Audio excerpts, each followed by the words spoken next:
So number 2 ఏంటంటే ఇది ఈ విషయం మీద ఇవాళే హైకోర్టులో రిట్ పిటిషన్ అఖిల భారత మహాసంఘాల దేశ తరఫున నియమం చైర్మన్గా రిట్ పిటిషన్ ఫైల్ చేసి ఇది వస్తుంది హీరింగ్. ఇది ఒక మ్యాటర్. ఇంకో మ్యాటర్ ఏంటంటే ఇంకో జీవో ఇష్యూ చేసింది 20 డిసెంబర్ నాడు రాష్ట్ర ప్రభుత్వం. అదేంటంటే సోషల్ ఆడిట్కి సంబంధించినటువంటి సోషల్ ఆడిట్ ప్రకారంగా రాష్ట్ర ప్రభుత్వం జీవో ఇష్యూ చేసి మేము ఆల్రెడీ డేటా కలెక్ట్ చేశాం, క్యాస్ట్ డేటా కలెక్ట్ చేశాం, ఎకనామిక్ బ్యాక్వర్డ్నెస్ మీద డేటా కలెక్ట్ చేశాం, సోషల్ బ్యాక్వర్డ్నెస్ మీద డేటా కలెక్ట్ చేశాం. ఈ డేటా అంతా కూడా మేము వెబ్సైట్లో అప్లోడ్ చేశాం. ఈ అప్లోడ్ చేసినటువంటి డేటాను మీరు చూసుకోండి, మీరు వెరిఫై చేయండి. వెరిఫై చేసి మరి మీ అబ్జెక్షన్స్ ఏమైనా ఉంటే 5వ తారీఖు లోపుగా చేయమని ముందు చెప్పి తర్వాత 7వ తారీఖు వరకు పొడిగించడం జరిగింది. కానీ మేము ఒకటే అడుగుతున్నాం, మీరు అన్ని అబ్జెక్షనబుల్ డేటాను అక్కడ పెట్టి అబ్జెక్షన్స్ 2-3 రోజుల్లోనే కంప్లీట్ చేయాలని చెప్పడంలో మీ ఉద్దేశం ఏంటి? మీరు అందులో పొందుపరిచిన డేటా అంతా కూడా తప్పుల తడక, అది మాకు అంగీకార యోగ్యం కాదు. ఆ యొక్క డేటా మీరు సేకరించలేదు. మీరు గత ప్రభుత్వం చేసినటువంటి నవరత్నాల మీద చేసినటువంటి డేటాని మీరు ఆ డేటా ఈ డేటాగా వాడుకుని దీన్ని అప్లోడ్ చేశారు. కొన్ని ఇదంతా సక్రమంగా చేశారా? ఈ డేటాను కూడా సక్రమంగా చేయలేదు. చాలా మంది మాల కమ్యూనిటీ వాళ్ళని మాది కమ్యూనిటీగా చూపిస్తున్నారు. చాలా చోట్ల మాలల్ని బీసీలుగా క్రిస్టియన్లుగా చూపిస్తున్నారు. చాలా మంది మాలల్ని రెల్లి కులస్తులుగా చూపిస్తున్నారు. అనేక చోట్ల మాలల్ని ఆది ఆంధ్రులుగా చూపిస్తున్నారు. దీనంతా ఉద్దేశం ఇదే కాదు, మరి చాలా చోట్ల రిలీజియన్ కాలంలో అన్ని బ్లాంక్గా పెట్టి డేటా అప్లోడ్ చేశారు. రిలీజియన్ బ్లాంక్ పెట్టినప్పుడు ఏ రిలీజియన్ అనుకోవాలా? క్రిస్టియన్ అనుకోవాలా, హిందూ అనుకోవాలా, బుద్ధిస్ట్ అనుకోవాలా? నీకు హిందూ అయితేనే ఎస్సీ అవుతారు, క్రిస్టియన్ అయితే బీసీగా మారిపోతాడు. కాబట్టి ఇదంతా ఒక పథకం ప్రకారంగా మాల యొక్క జనాభాని తగ్గించి చూపించి మాదిగల్ని ఎక్కువగా చూపించి వాళ్ళకి ఎక్కువ బెనిఫిట్ చేయాలనేటువంటి ఒక దురుద్దేశపూర్వకమైనటువంటి విధానంతో చేసినటువంటి ప్రక్రియగా మేము భావిస్తున్నాం. దీని ప్రభుత్వం వెంటనే ఈ సర్వేను ఆఫ్ చేయాలి, ఈ యొక్క డేటాను తీసివేయాలి. ఏదైతే తప్పులు జరిగినాయో వీటన్నిటి మీద కూడా విచారణ చేసి కరెక్ట్ డేటాని పొందుపరచాలి. మేము ఆల్రెడీ కమిషన్ కూడా రిపోర్ట్ చేశాం, 1 మ్యాన్ కమిషన్కి. ఈ డేటాతో మీరు చేయడానికి వీల్లేదు. సుప్రీంకోర్టు జడ్జిమెంట్ ప్రకారంగా ఫ్రెష్ డేటా తీసుకోవాలి. ఇంటింటికి డోర్కు వెళ్ళి అక్కడ డేటా కలెక్ట్ చేయాలి. వాళ్ళ ఇంట్లో ఎవరున్నారు, మరి వాళ్ళు ఏ కులస్తులు, వాళ్ళకు ఉన్నటువంటి ఎకనామిక్ స్టేటస్ ఏంటి, వాళ్ళకి ఆదాయం ఎంత, వాళ్ళ ఉద్యోగాలు ఏంటి, వాళ్ళ యొక్క ఆస్తులు ఏమిటి, వాళ్ళు బిలో పవర్టీ లైన్ ఉన్నారా, అబవ్ పవర్టీ లైన్ ఉన్నారా, మిడిల్ క్లాసా, అప్పర్ క్లాసా, లేదంటే లోయర్ క్లాసా, బిలో పవర్టీ లైన్లో ఉన్నారా అనేటువంటి డేటాని ప్రతి ఇంటికి వెళ్ళి సేకరించమని సుప్రీంకోర్టు జడ్జిమెంట్ చెబుతుంటే మీరు ఏ ఇంటికి వెళ్ళకుండా, ఏ రకమైనటువంటి ఎక్సర్సైజ్ చేయకుండా, కులగణం చేయకుండా, అలాగే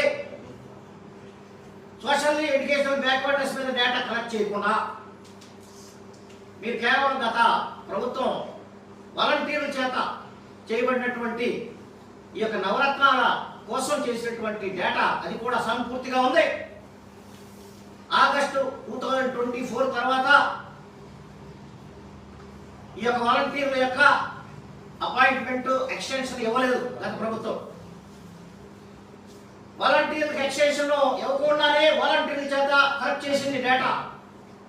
కాబట్టి వాళ్ళు నోవేర్ ఇన్ ద సీన్, వాళ్ళు they are not empowered to collect data when their period is not extended.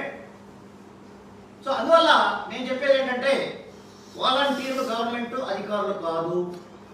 వాలంటీర్లకి data collect చేసే అధికారం లేదు. ఒకవేళ కలెక్ట్ చేసినా దాన్ని అథెంటికేట్ చేసే అధికారం అసలు లేదు. డేటాను అథెంటికేట్ చేయాలి అంటే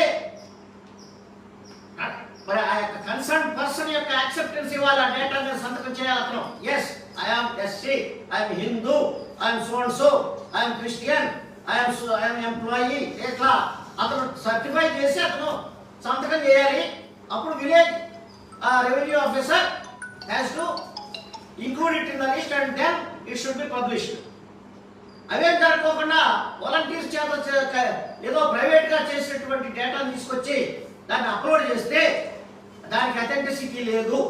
కాబట్టి దాన్ని వెంటనే కూడా రాష్ట్ర ప్రభుత్వం నిలుపుదల చేయాలి. ఆ డేటా మీద ఏ రకమైనటువంటి శాంటిటీ లేదు, దానికి లోకల్ స్టాండీ లేదు. వీళ్ళకి లోకల్ స్టాండీ లేదు, వీళ్ళకి వాలంటీర్స్కి. ఎందుకంటే వాళ్ళ పీరియడ్ ఎక్స్టెండ్ కూడా చేయాలి. చేసినప్పటికీ కూడా అది వాళ్ళకి అధికారం లేదు, ఎందుకంటే వాళ్ళు పర్మనెంట్ గవర్నమెంట్ ఎంప్లాయీస్ కాదు. కాబట్టి గవర్నమెంట్ తరఫు నుంచి ఏ రకమైనటువంటి సర్వీస్ జరగలేదు అనేది దీని ద్వారా మరి రుజువు అవుతుంది. కాబట్టి గవర్నమెంట్ వెంటనే పునగణన చేయాలి కొత్తగా అనేటటువంటి మా ప్రధానమైన డిమాండ్గా మేము కమిషన్కి చెప్పాం. ఇదే విషయం మీద ఇప్పుడు సోషల్ ఆడిట్కి అగ్రెస్ట్గా ఒక హైకోర్టు రిట్ కూడా ఇవాళ ఫైల్ చేయడం జరిగింది. అఖిల భారత మాల సంఘాల జేఏసీ చైర్మన్గా నా పేరు మీదే రిట్ పిటిషన్ ఒకటి ఫైల్ చేయడం జరిగింది. కాబట్టి ఈ రెండింటి మీద కూడా రిట్లు వేశాం. ఈ రిట్లో ప్రధానమైనటువంటి అంశాలు ఏంటంటే, సుప్రీంకోర్టు చెప్పినటువంటి సిమిలారిటీ అనేటటువంటిది ఉన్నటువంటి కులాల్లో వెనుకబాటుతనం ఉందా లేదా అనేటువంటి నిర్ణయించాలనేటువంటి డేటాను కలెక్ట్ చేయమని చెబుతుంది. సిమిలారిటీ కులాలు ఏవి ఇక్కడ లేవు కాబట్టి, ఇట్రోజినస్ కులాలు కాబట్టి వీళ్ళకి రిజర్వేషన్ క్లాసిఫై చేయొచ్చని సుప్రీంకోర్టు చెప్పినటువంటి జడ్జిమెంటు మేము వ్యతిరేకిస్తాం. ఎందుకంటే అన్ని కులాలు ఏదైతే షెడ్యూల్లో ఉన్నాయో అవి సిమిలర్ క్యాస్టే. ఎందుకంటే వాళ్ళకి అంటరానితనం వల్ల కానీ, మరి వాళ్ళ సోషల్ బ్యాక్వర్డ్నెస్ వల్ల కానీ, ఎడ్యుకేషనల్ బ్యాక్వర్డ్నెస్ వల్ల కానీ, ఎకనామిక్ బ్యాక్వర్డ్నెస్ వల్ల కానీ అందరినీ కూడా అణగారిన వర్గాలుగా భావించి, అంటరాని వారిగా భావించి ఆనాడు రాజ్యాంగం వాళ్ళని ఒక షెడ్యూల్లో చేసింది. ఆ షెడ్యూల్ ప్రకారంగా 1200 కులాలు దేశంలో ఉన్నాయి. ఈ 1200 కులాలకి 15% రిజర్వేషన్ అనేటువంటిది ఉమ్మడిగా ఇవ్వటం జరిగింది. ఈ ఉమ్మడిగా ఇచ్చినటువంటి వాటాని డివైడ్ ఎలా చేస్తారు, 1200 కులాలకు ఎలా పంచుతారు, పంచే విధానం అసలు ఎవరైనా అవుద్దా? ఇది ఎందుకు ఎక్సర్సైజ్ ప్రభుత్వం చేస్తుంది? ఇది తప్పుడు ఎక్సర్సైజ్. ఈ ఎక్సర్సైజ్ వల్ల ప్రభుత్వం బొక్క బోర్లా పడబోతుంది. కోర్టులో మేము గెలవబోతున్నాం.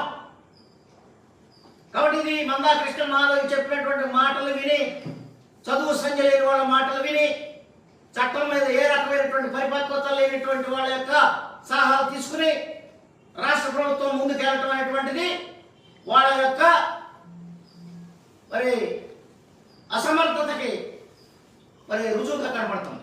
కాబట్టి ప్రభుత్వం ఇప్పుడు కానీ కళ్ళు తెరవండి. వెంటనే 1 మ్యాన్ కమిషన్ రద్దు చేయండి.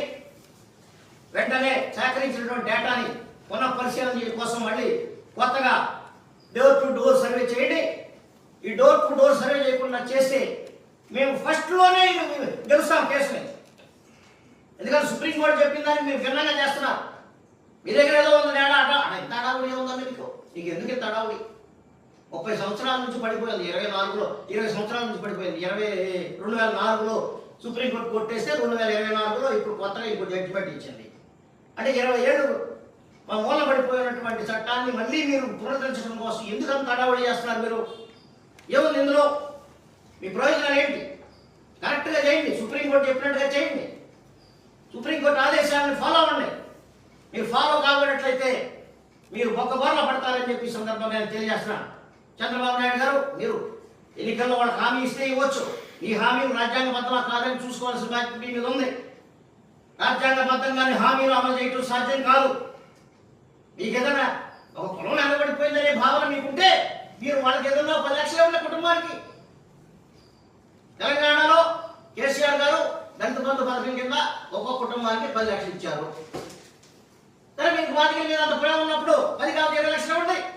కుటుంబానికి ఒక 20 లక్షలు ఇవ్వండి. వాళ్ళంత సప్లై నిధులు మా దారి పడేస్తున్నారు. వేల కోట్ల రూపాయల సంవత్సరానికి దారి మళ్లింపు జరుగుతుంది. అట్లా తీసి వాళ్ళకి ఇవ్వండి. వాళ్ళు స్కూల్ పెట్టండి, హాస్టల్ పెట్టండి, స్కిల్ డెవలప్మెంట్ కోర్సెస్ పెట్టండి. వాళ్ళు అన్ని విధాలుగా కాంపిటేటివ్గా తయారవడానికి కావాల్సినటువంటి అనుకూలమైన వాతావరణం క్రియేట్ చేయకుండా మీరు ఆల్రెడీ రాజ్యాంగంలో ఉన్నటువంటి దాన్ని విడగొడతాను అంటే రాజ్యాంగం